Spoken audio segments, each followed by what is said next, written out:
your afternoon to come here about self-checkout best practices. So again, my name's Paul Berry, work with Toshiba, actually been here for 40 years between Toshiba and IBM. So I've been doing this for a little while now. I'm based out of Wake Forest, North Carolina, right outside of Raleigh, where our headquarters is. I first want to say thank you. Those of you on the call that have been using either IBM or Toshiba point of sale equipment, software, you name it, thank you for your business. We appreciate your confidence in our solutions, and we just appreciate everything you do for us. And again, thank you very much for that. And those of you on the call that have not taken this step forward yet to do self-checkout in your stores, what I'm going to talk about today is kind of the best of best practices and loss prevention. So what is that? Normally, I spend about an hour and a half or 2 hours with a retailer digging deep within self-checkout best practices. So we kind of lift the hood and really figure out, okay, how do you optimize your self-checkouts for your store to get the best ROI, to provide the best customer experience, right? So that's a very long working session that I work with retailers on. If you haven't had that yet, please get with your STCR rep and let's get that scheduled so we can kind of dig a little bit deeper. Today, what I'm going to cover is kind of the icing on the cake, so kind of the best of that training. So obviously, we don't have time today to dig deep into each of the topics, so I'm going to skim over them. And this is kind of a refresher for those of you that have self-checkout and are already hopefully doing best practices. So that's kind of what the objective of today's call is. If you do not have self-checkout, this is kind of putting the cart before the horse. You are going to learn something, but I would highly encourage you to attend next month's seminar when I talk about why self-checkout, why is it important to your store, why is it important to your shoppers. So I would encourage you to come back next month to hear that. So with that, let's go ahead and dive in. I'm going to get off video because I do talk with my hands. So let's go and dive in. So really my agenda for today is why self-service, right? And some lessons learned. I always want to take a step back before I go forward to kind of review some things about why do we really do self-checkout. It's not just about labor savings, but I also want to talk about some lessons learned. I tell you, every single day, somebody showed me yesterday, and today's not over, a trade rag article about shrink at the self-checkout, right? Self-checkouts are being ripped out left and right from all these chains. So I want to talk a little bit about that and kind of address it head on. Then we're going to talk about the best of best practices. I'm going to talk about some loss prevention tools and solutions that we've since released over the last 12 months. So we'll talk a little bit about that, and then obviously leave time for Q&A. So let's talk about why self-service. So we still know today that the self-service growth is continuing to grow. We know about 94% of retailers today are either doing self-checkout, getting ready to do it, or have done it, or taking a serious look at it, right? Which leaves about 6% that still have no plans. And I always like to say that 6% hasn't been educated yet on the true value that self-checkout brings to a retailer. Here's what you got to remember, right? I hear all these crazy things about, oh, what's the ROI?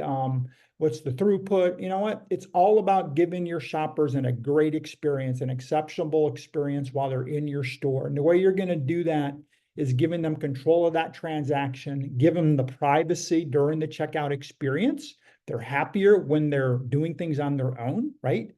Give them the choice, and that's really the number one thing. Give them the option of checking out the way they want to, not the way you're going to force them to, i.e., if they want to use self-service, let them do it. If they don't want to use self-service, let them do a regular POS lane. Common sense, right? Give your shoppers that choice. The advantage that you're going to have with self-checkout is when you get slammed on the front end, if you don't have self-checkout on the front end, obviously you're going to get lines forming, frustrated customers. So those self-checkouts are going to absorb that unpredictable spikes on the front end. You're going to be able to reduce that queue time without increasing your labor. And hopefully those of you that are a little experienced with this already, because you've been doing it for maybe a year or two, you're realizing that, you know what, if you can redeploy that labor elsewhere in the store, you get much better results and your basket sizes go up, right? Why does it appear to be faster? Because of the queuing from a shopper perspective, right? We know when you have traditional POS lanes on the left-hand side, it's one-to-one queuing. When you don't do that, I'm sorry, I'm getting something on my screen here. Let me go back. When you got one-to-one queuing, when you do self-checkout, it's 1-to-4 queuing, right? So you have one way in, multiple lanes to get out. And so from a shopper's perspective, right, it's flowing faster because your carts are moving faster, the shopper's moving faster. The visualization for the shopper is, hey, I'm getting out of the store faster than if I stood in a regular POS line. You and I both know that a cashier is much faster than a shopper, but you know what? They don't realize that because they're not waiting in line long enough.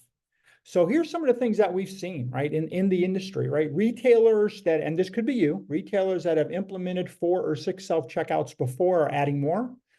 Some of these retailers' original goals, they stated they want to do 80% of their transactions through self-checkout. That's a lot, right? But that's some of their goals. We've seen some of them try to do that.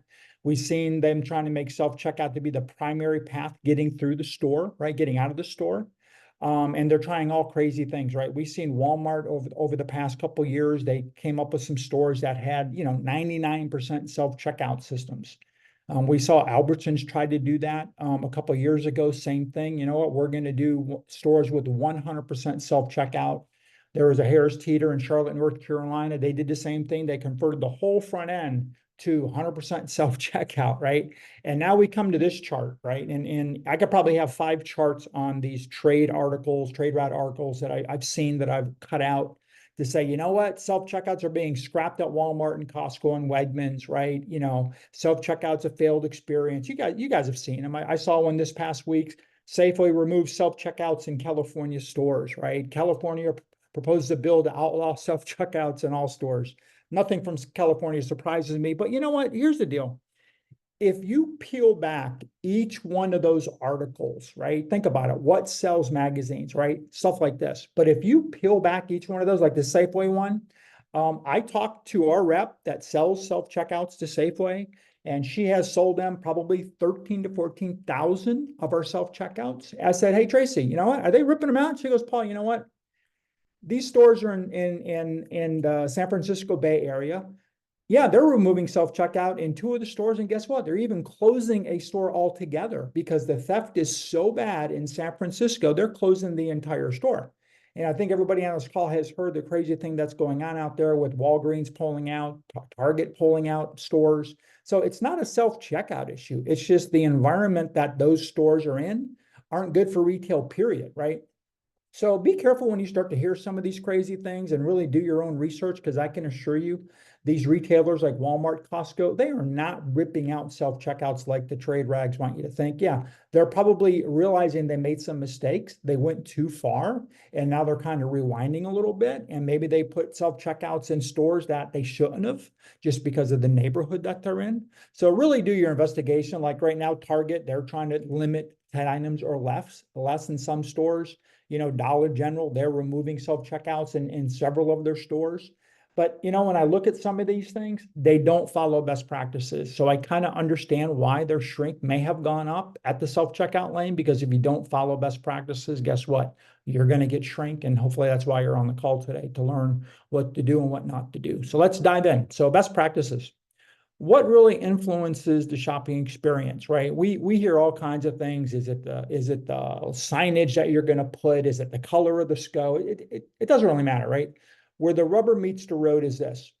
Are your employees inviting shoppers to use the system? What is the experience while they're using it? Are they managing the queues in the stores correctly, getting shoppers to use the systems, right? Do those other elements on the right-hand side create influences on people using it or not? Absolutely, right? But at the end of the day, those 3 things are what's really going to drive the influence on that shopping experience. And your shoppers are going to grade you, right? Because basically they're going to say, did I get through the transaction? Was there reduced complexity? Were there reduced interventions, right? Did I get stuck? And were there the necessary tools that clear things when they got stuck, right? So how easy and comfortable was it? How often did I get stopped, and how fast did I get help? And that's kind of how they're going to judge you, right? So what I did was, over the years of experience I've had selling self-checkout, it's been well over 10 years, right? I looked at this thing and I said, okay, after talking to retailers like yourself all the time, what are the top 10 items that are going to affect my self-checkout utilization and shrink at the self-checkout? What are those top 10 things? And when I use the word utilization, that basically means the percentage of transactions that are going through my SCO lanes versus my front end point of sale lanes, right? You want about 30% minimum, and that's the key. So we're going to talk about these 10 items. They're in no particular order per se. Each one is extremely important, but I will tell you, number one is probably the most important one as far as I'm concerned. So let's kind of dig in. We'll talk a little bit about number one, and that is, right, do you have the right shopper assistant? Do you have somebody standing behind a podium, which I call a vacation station, checking their Facebook status, or do you have somebody working with your shoppers? If you're a retailer that thinks you can run your self-checkouts from the service counter or from the lane next door, you're going to fail. I hate to tell you, right? Self-checkout doesn't fail. The retailer fails to execute self-checkout. So you got to have a shopper assistant working with your shoppers in the area, providing them assistance, providing supervision at the lane, directing traffic to the lane. They have their own shopper assistant ID card. You do not share those cards. And that card is scanned every time they're going to go do something. And they're going to be accountable every time they go scan that card and do something, because you're going to look at the reports to figure out what they did or didn't do, right? But their job really is to watch the lighting on the lane to see when there's an intervention occurring, looking at the customer's body language, listening to the audio prompts to see how many times they're scanning those bananas, right?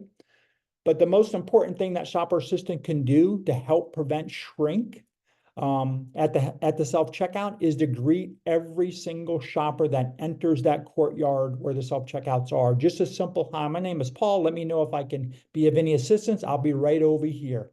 I've made eye contact. I've talked to the shopper. I've looked at the shopper in the face. The shopper knows I'm standing right over here.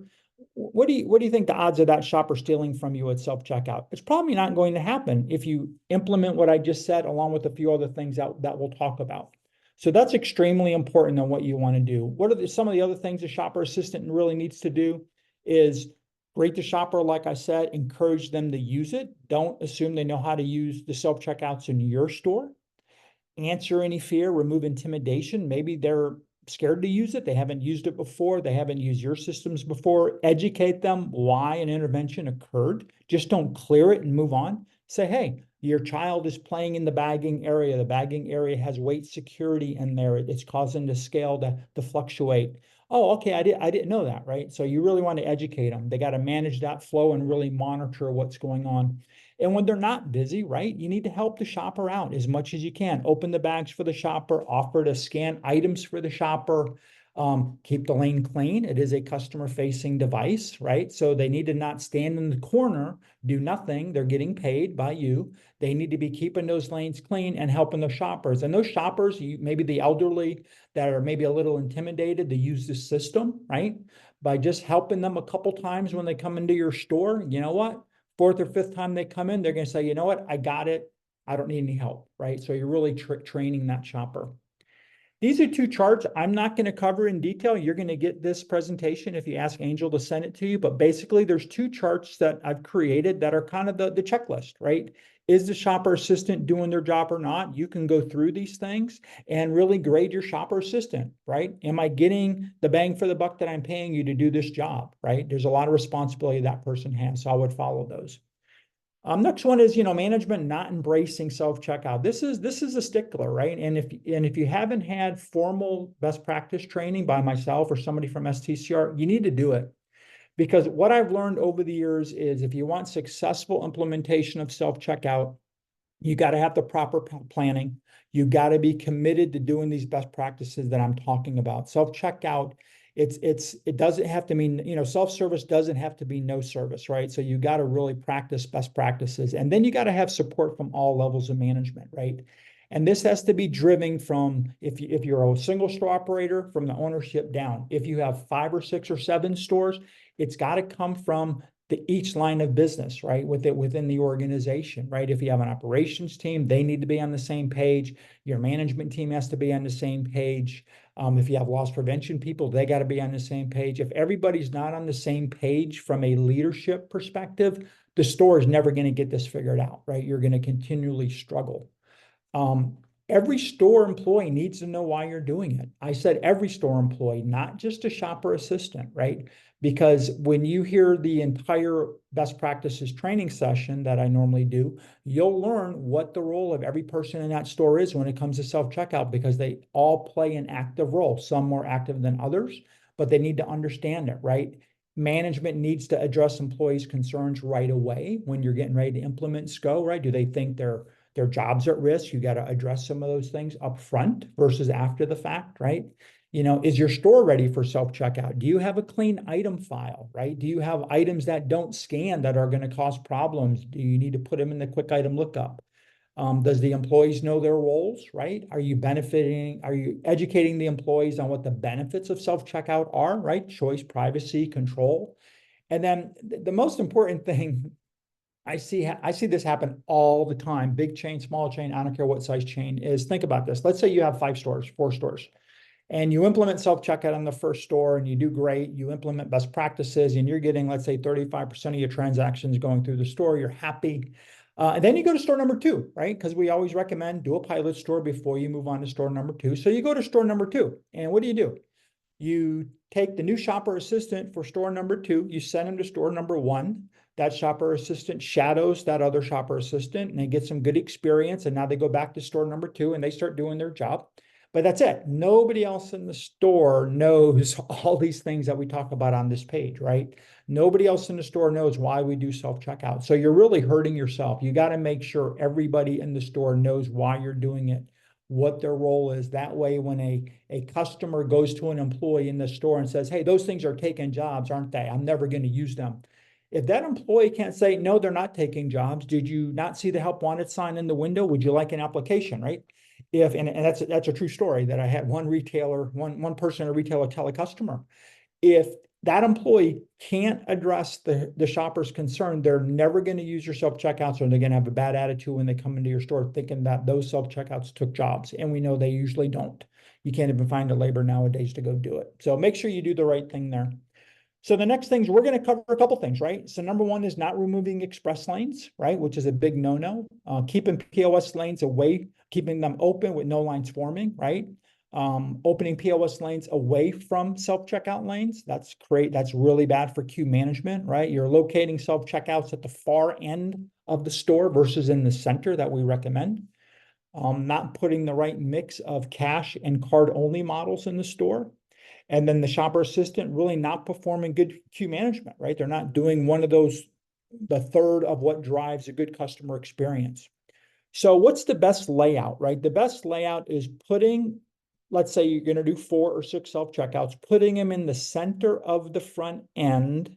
And we call that a courtyard environment where they're facing each other, right? I know you're going to go into Walmart. I know you're going to go into Target.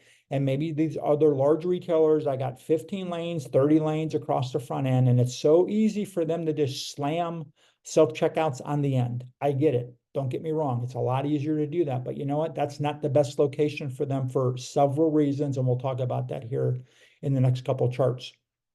You really want to position those SCO lanes based on traffic, compared to other lanes, right? Where are people coming into the front end and exiting, right? There's some science to that.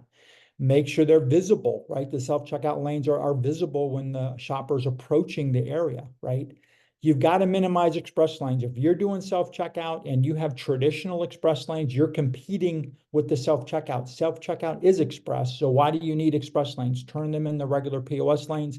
The only really exception is obviously the service counter, right? Place them in the center for queue management. I'll show you some of that. Get them away from the exit doors, right? I had one retailer put them right in front of the exit doors. I'm like, what are you thinking?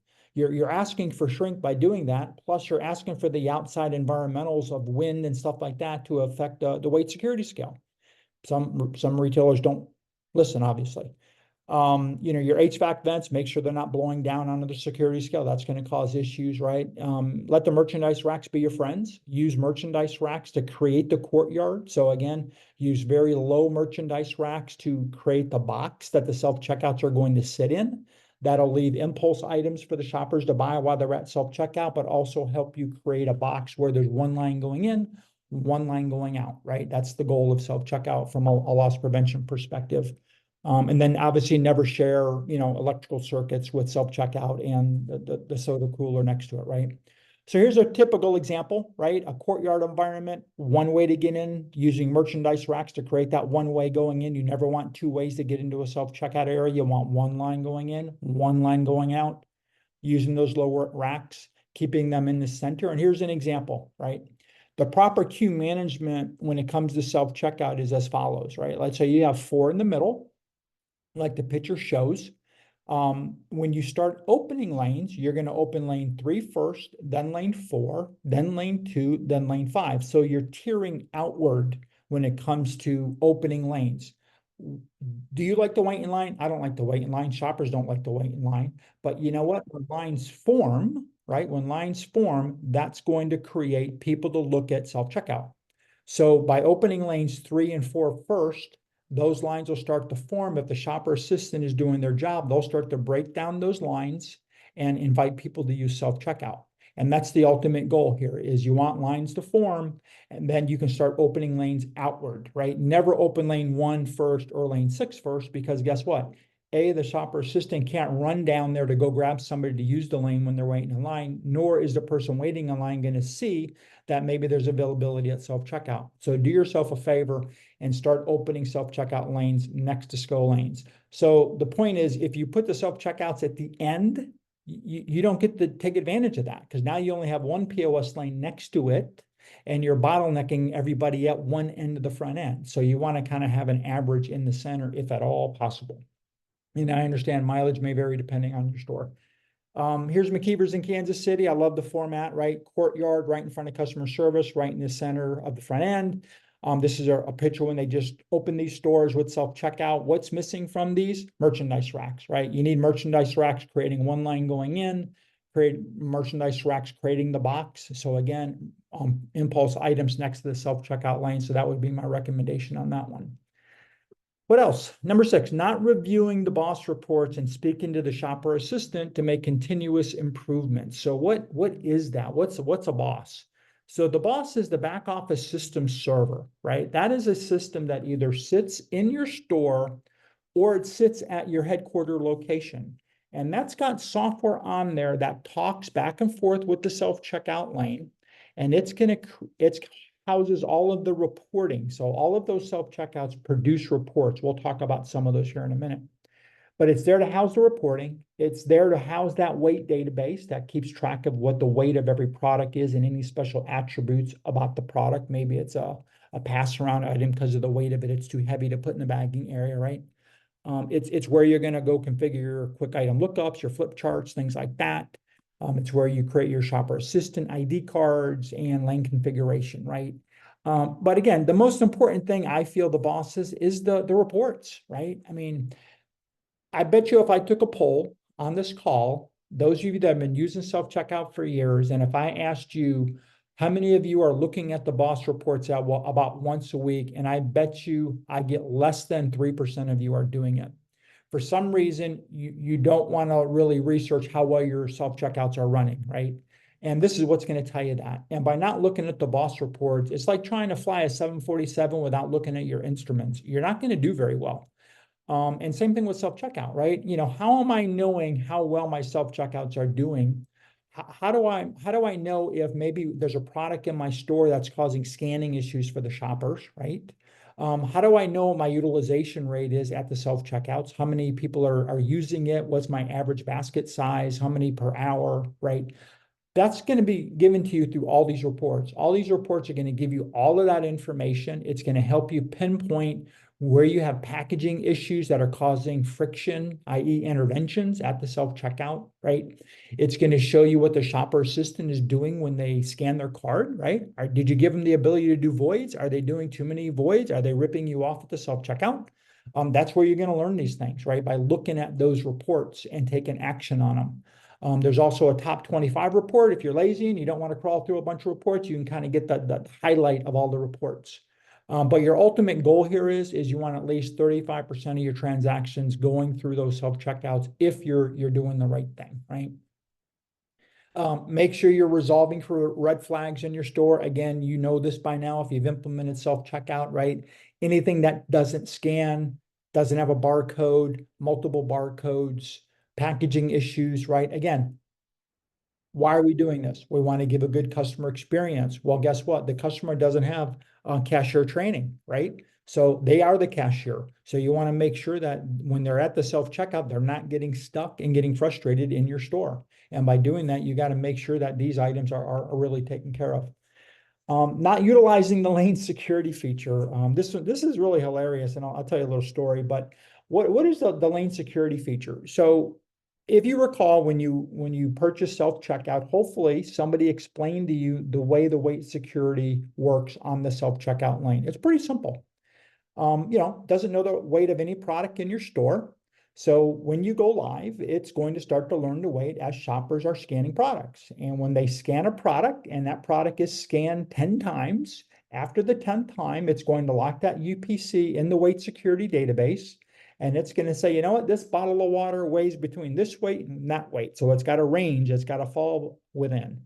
And the next time that product is purchased, if it doesn't fall within the range, well, guess what? You're going to get an intervention, right? A weight intervention. So there's a lot of things that it does. It can keep multiple weight ranges for products and things like that. And it really keeps track of what's going on. You can stop the number of times they can enter in the same POU. And I actually have customers that turn off weight security. They they don't want to create friction at the SCO lane, so they turn off weight security. So it's almost like leaving your car in the parking lot with the car running and the window open with a sign on it that says "Steal from me, steal my car."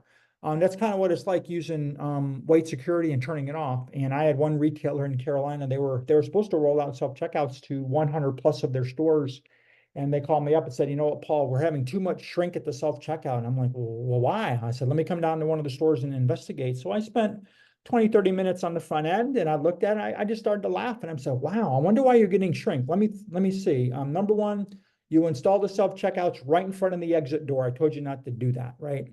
Number two, you have no security cameras on these lanes. There's no overhead monitor showing the shopper shopping in the self-checkout. You got no little display on the transaction awareness light showing the shopper's face as they're shopping.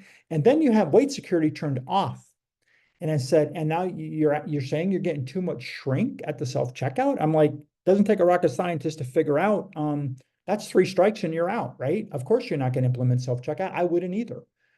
So again, you got to think about some of the things that you do. So I would never turn off weight security. There's one use case, and that is, okay, maybe the security system's not working. You want to temporarily turn it off until the service tech comes and fixes it and turns it back on.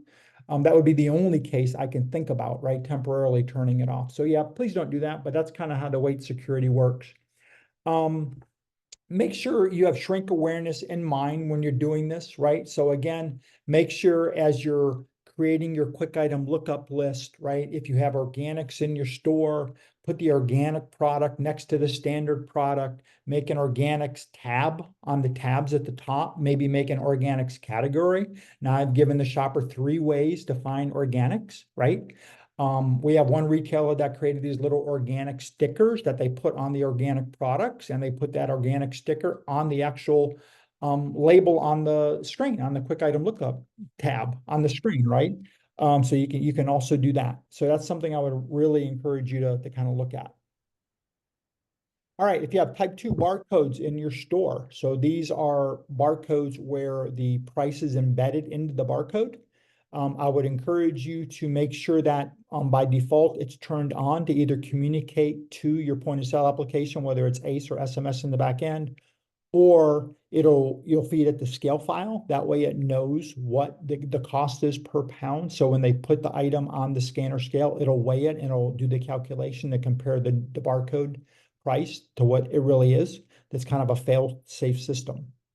So with that, what I'm going to do is I'm going to kind of jump in and talk to you about our Alera Loss Prevention Suite. So this is called Alera Security Suite. And before I dive in, I created a little chart that I want to share with you, right, due to all the shrink that people are talking about at self-service. And here's kind of a checklist. And if you want to see how you're doing, kind of compare yourself to this checklist, right? So what causes shrink at the self-checkout? So number 1 is no dedicated shopper assistant. We talked about that. Oh yeah, that's right. And the example I gave you about the other retailer, that had all those shrink issues. They didn't have a dedicated shopper assistant either. I forgot to tell you that one. They were trying to manage the lane manage the self-checkouts from the lane next door. So again, no dedicated shopper assistant. More than 50% of their front end lanes are self-checkout. That's going overboard, right? I would never go more than 50-50. They turn off wait security. They don't have a video showing the shopper while they're shopping, right? At the self-checkouts while they're checking out. They're not checking those type 2 variable weight items, right? We talked about that. They're not looking at the BOSS reports for shopper assistant theft or SA theft. SCO lanes are located close to the exit doors. That causes shrink. Not having one entry and one exit to the SCO area. Again, you want a controlled environment. You got really confusing quick item lookup screens, right? So make sure those quick item lookup screens are very easy to find things, right? Make it simple. You're not calling out the organics on the quick item lookup screen. Make sure you're doing that. There's items not on file, so maybe the SA is just plugging in a number, which you never want to do. You're not implementing some of these new AI-based tools, which I'm going to show you here in a couple minutes. And then the shopper assistant really not doing their job, right? They're not greeting every shopper that walks into that area and just kind of making eye contact with them. So make sure they're doing all that as well. So what are we doing from a Toshiba perspective with self-checkout to start, to help with loss prevention? So there's a lot of things we're doing. We're going to talk today about produce recognition and some other loss prevention features. We are looking at some bottom of the basket type capabilities in the future. We are going to talk about item identification as well here. And then we're also looking at some biometric age verification as well. Those are some things that our guys are working on. But our Alera security suite is in the news, and that's what we're going to talk about right now. So it's an AI-based system. And it's basically already started winning several awards from Retail Tech Breakthrough Awards. We won an award recently, a couple months ago from them. But how are we building it out? How are we building out this security suite? So the first thing we're starting to do is loss prevention through produce recognition. So I'm going to show you some videos of that, how it works, but it's really recognizing the produce as you put it on the scanner scale. There's an overhead aspect of our loss prevention suite, which is another solution that has a top-down view. I'm going to show you some videos of that. Both of these solutions right there are available today. You can purchase those today through STCR. Our goal here as part of the roadmap is integrate those two systems together, those two cameras together, right? We're looking at doing some bottom of the basket recognition of products to see if there's something there to kind of halt the transaction. And then, the other piece that we're looking at is, okay, can we start putting cameras into the bagging area where we can see the item in that area? That's kind of part of our roadmap.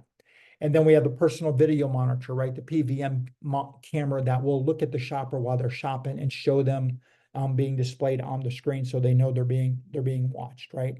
So let's first tackle the produce recognition piece. So why are we doing it, right? So the number one problem is, why don't some shoppers want to use self-checkout? Well, I have produce items, right? Maybe there's not a PLU sticker on the produce. Maybe you're not allowing them to scan those GS1 barcodes on the SCO, on the produce, whatever it may be. So they really don't want to use it because I'm going to hold the line up. I'm going to go too slow. It's going to take too long to get out. Or, you know what? There's just scanning errors, right? I don't want to go do it, and there's scanning errors, and there's going to be shrink, right? So I really don't want to drive shrink. So what we've done is, through our AI technology, right, we're increasing SCO adoption by recognizing the produce for the shopper, right? So we're really shortening the transaction time by simplifying the checkout process. We're minimizing shrink because we're only showing on the screen what that item looks like, right? Nothing else. So that's really reducing the number of items that they can select. And the way we've implemented it is we have what's called an edge camera. So it's an IoT-based camera that will retrofit an existing lane, or you can order it with a new lane. And it kind of points down onto the scanner scale, as you can see in that little red circle. And the good thing about our solution is all of the brains are inside that camera. You're not buying extra servers for your store like some other solutions that are out there. You're not having to go add all these crazy technologies into the store. It's a camera. That's all it is. And it's not a web camera. It's a very smart edge camera that does some neural processing on it to help with the AI piece of it. And kind of the way the process works is this. You place the item on the scanner scale. It triggers an event. Retail Vision looks at the produce that it's sitting on the scanner scale and says, you know what? It's round, it's red. So let me match that up into my database on what's round and red. You're going to get maximum of 4 items on the screen to pick from that are round and red. The shopper selects the right item and you're done. It's pretty simple, right? But there's a whole lot of stuff going on behind the scenes that you're not seeing, nor is the shopper seeing, and that is this. We're taking that model from your store, we're comparing it to models from all the other customers using our produce recognition solution, and we're crunching the data to make it smarter and smarter. And about 4 times a year, we're releasing new models to the stores to say, you know what? We've identified all these new types of produce. Maybe some of them are Asian type produce items or whatever the case is. And our system keeps getting smarter and smarter the more people that use it. So we're constantly tweaking the model that's being used to identify what these produce items are. So we're collecting all that telemetry data in the background to kind of build out the database to have it get smarter. So instead of me rattling on about it, I'm going to actually show you a video, and this video is going to show you what's going on. So this is a picture of a check lane, System 7 self-checkout. The open screen's on the left. On the bottom right-hand side is what the camera sees onto the scanner scale. And that's what it's recognizing. So I'm going to let this video play and you'll be able to hear the audio. Today we're going to show you the Toshiba Produce Recognition Solution. For the demo, we're running a System 7 unit that's running our check software along with a Toshiba Edge camera that's actually doing the computer vision algorithms on the camera itself. Let's get started. In order to enter produce using self-checkout, again, you indicate that you're entering produce.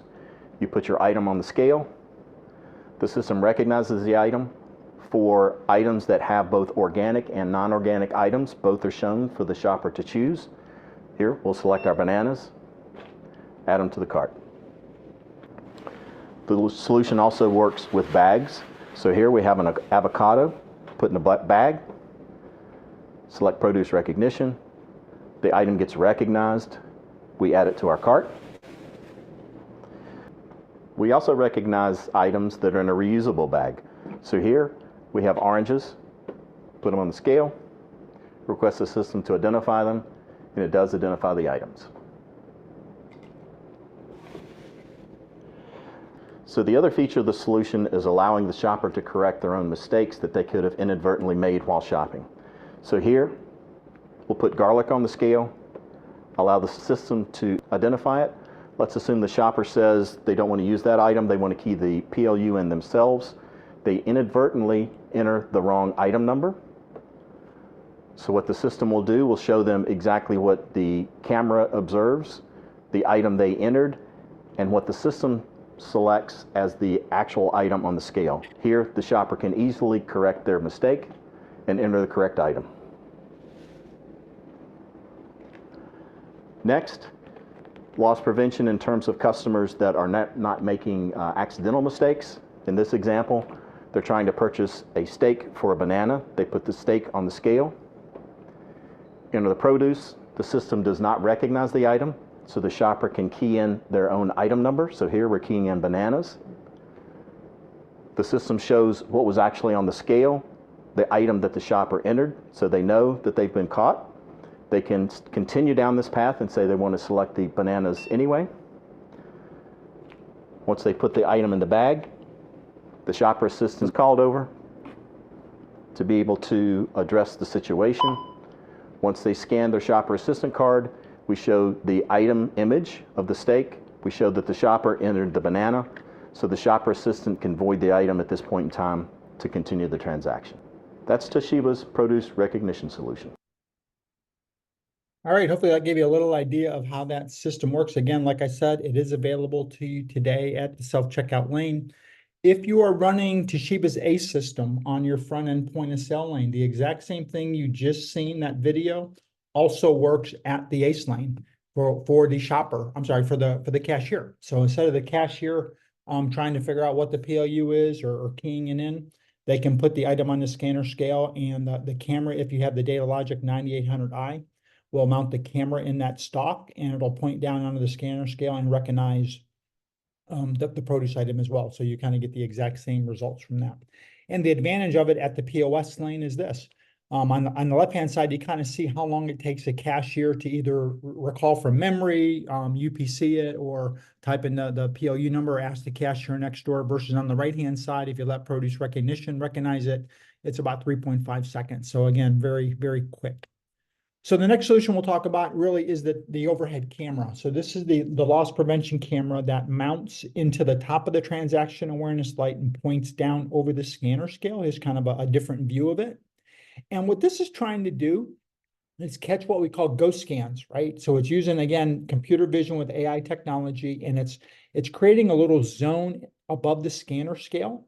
And it's looking for that shopper that wants to pretend like they're scanning an item and putting it into the bagging area, and they really didn't scan it. Either they had their hand over the barcode, or maybe they just did it unintentionally, right? So I'm going to show you a little video, and you can be the judge on whether you think this shopper did this intentional or not. Now, it's hard to see from the camera angle what's on the actual screen itself, but what's going to happen here is she's probably going to scan 3 items, and she's finally going to realize she made a mistake, and the screen's basically telling her, hey, you didn't scan the first item. So I'm going to let this run. And to me, well, I won't give you my answer. I'll let you watch. So she scanned that item. She keeps on going, scans the next item. And if you look at the screen, it's already put a pop-up on there. She didn't recognize it until right now. And now she says, hey, what's going on? So basically that screen is showing her an actual video of the product that she ghost scanned, right? She really didn't scan it, but she put it in the bagging area, and it's instructing her on the right-hand side of the screen to, remove the item from the bagging area and rescan it. So again, that is available today. It's called our loss prevention product, which is the overhead scan. I'm going to show you this one now. This use case is available today. This is part of the proof of concept. It's kind of similar to the one I just showed you, but this one, it's intentional. When you look at the person, looks around right now, nobody's looking. Let me fake scan it, put it in the bagging area. Look at that green circle. It says miss scan. So that's kind of what that solution is detecting. So that's kind of the first use case that's available today. The ones we're working on, it's part of our roadmap. I'll show you 2 quick videos on this one. And this is going from the shopping cart directly to the bagging area, skipping the scanner scale altogether. So as you can see, she grabs 2 items, puts them in her hand, throws them right in the bagging area. Then you kind of see miss scan up in that corner. The one on the right is my favorite. This shopper is kind of scanning away, grabs a hat. You know what? I'm just going to put it on my head. I don't need to scan it. And now you're going to see a miss scan in that green circle. So again, these are future use cases that our development team is working on. It uses the exact same camera. The big difference here is these use cases will have a broader range of a zone to check. And that's kind of what it's checking for. At a minimum, I would always encourage you guys to do one of these things. Either do the personal video monitor that mounts right above the screen itself. There's some software that you have to purchase if you want it to show on the screen. The other option is you just mount one of these standalone video cameras and screens on your transaction awareness light, which is basically showing the shopper as they're shopping through there. And other things you can do to help reduce shrink really is, decide whether you want employees to use it, maybe set up a hotline. We already talked about identifiable boundaries, low merchandise racks, getting in and getting out, kind of one entrance, one exit. Make sure those shopper assistant cards are not being shared. Each person should have their own if they're working the SCO lanes themselves. And then my last chart is really this, right? Self-checkout recommendations from other retailers that have been doing it for 10 plus years, right? You really need to follow best practices if you want good results. Your success really is dependent on that shopper assistant, right? Your interventions, you gotta minimize them as much as possible, right? So the key here is make sure that your item files are clean. Shopper assistant knows what they're doing, right? Encourage shoppers to use them, but don't force them. And really don't adjust labor until, usage kind of develops. And just remember, right, good customer service is your theft deterrent. Make sure your shopper assistant is really taking charge of those self-checkouts and being there answering customers' questions, and just make sure you got buy-in at all levels of management. So with that, Angel, I am going to turn it back over to you to open it up for any questions.